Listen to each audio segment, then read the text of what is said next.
John Kerry talked today about a limited, targeted, unbelievably small effort. And now we're hearing news that Russia has a plan, a solution perhaps, which would allow Syria to take all of its weapons and put it under international control. Is that something that you've had any conversations at all with President Putin about when you were in St. Petersburg last week? I did have those conversations. And this is a continuation of conversations I've had with President Putin for quite some time.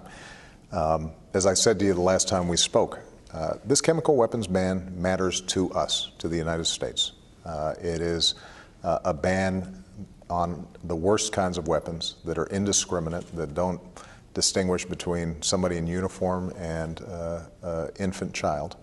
And for that reason, the overwhelming majority of the world has said, you can't use these. And my intentions throughout this process has been to ensure that the blatant use of chemical weapons that we saw doesn't happen again.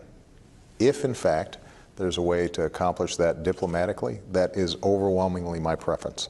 You know, I have instructed John Kerry to talk directly to the Russians and run this to ground. And if we can exhaust these diplomatic efforts and come up with a formula that gives the international community a verifiable, enforceable mechanism to deal with these chemical weapons in Syria, then I'm all for it. But we're going to have to see specifics. And I think it is reasonable to assume that we would not be at this point if there were not a credible military threat standing behind the norm against the use of chemical weapons.